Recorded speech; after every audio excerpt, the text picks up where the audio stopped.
Well, hello, folks. I do hope you're fine. Me? I'm all right. Don't worry about me. I'm fine. I hope you are as well. I really, really do. Right. I've got a quick edition of Showbiz News because there's not a lot to tell you again today. It's pretty thin on the ground, but I'll give you what I've got. Can't do no more than that, can I? I can only report what is out there.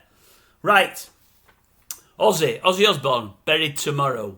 He's at that there Birmingham. There's a procession going through the streets of Birmingham. Starts at 1 o'clock. I would imagine there'll be thousands and thousands and thousands there.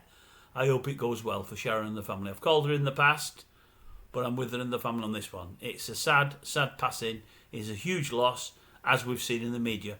Just a quick thought on Ozzy.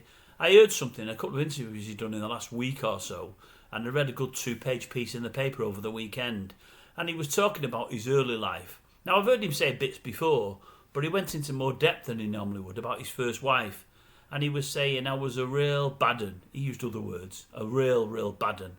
I should never have got married. I was awful to her. I treated her awfully. I drunk. I did drugs.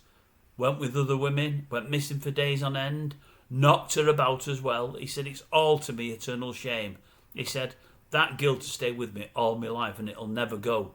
He said, and as I've become sober and older, I realised how bad a ride she had with me. He said, I feel awful over it. He said, there's nothing I can do about it, but I feel awful. He said, and also for the fact that I didn't really spend any time with my kids, because I think he had 2 young children with that lady, and I think he adopted one that she'd had in a previous relationship. He said, I was an awful parent, an awful father, but I did see when he died, his son from that first marriage was with him, and I believe he's back in the fold now, which is a good thing, because I do believe he's mellowed, I do believe he changed, but he went on and on and on about it, and again in the 2 interviews, and I think some folk can do real bad things in life to others, and I think Ozzy probably had to his ex-partner, but not many folks are happy to tell everybody and keep banging on about it. And I don't mean in a bad way. The fact that he keeps banging on about it really enforces for me how sorry he was and how he wishes he could turn the clock back and be a different fella altogether. I think there's real contrition there, and it says a lot for Ozzy, it really does. Right, Lisa Faulkener, I don't know if you've seen her, that's John Turturro's wife. She's been conspicuous by her absence since he got fired from the Beeb. She's put out a message today. This was her first line. I just want to check in to say I'm here. What's all that about? I think she's been to Holly Willoughby's scriptwriters. I think it is, I'm not so sure, but I thought, no, I can't have any of this. Patrick Kielty.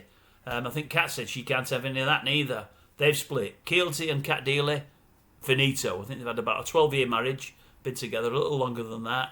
They've called it quits over the last few days. I did say on here in March when his mother died and he went to that there Ireland funeral, it was very strange that she never went with him. She used the fact that the kiddies were young and needed looking after, and I think had just left school or was just going back to school after her oldies, and she wanted to be here for the kiddies. But it sounded strange to me at the time. Maybe it's not been going well for a few months. I don't know. And lastly, the girl who got the MBE for showering in the jungle in just a skimpy bikini.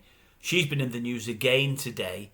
She said, my ex-partner, who then became my husband, who I've since divorced, but they were together about 12 years, who I've had 2 kids with, I caught him on the balcony of our hotel room, undressing with another woman. The woman's very, very well known in the showbiz circles, and she bangs on and on and on about family values. Oh, right. She's telling somebody that on a podcast, and the guy said, I don't want to say who it is. No, I'm not going to say who it is. I don't need to do that. And I thought, well, why tell us half a story? Why tell us the story at all? You married him when all said and done after catching him, so more fool you. Why tell us the story if you're not going to go all the way? He'd have gone all the way if you hadn't caught him. She should name names or keep it to herself. And then I thought to myself, I know why she tells the story. She just wants to keep in the public's eye, doesn't she? That's all it is. That's all they all do it for. Anyway, the next time, MYLENE, you've got anything to say, give us the full story or give us nothing at all. That's not news, even though I've just told it you.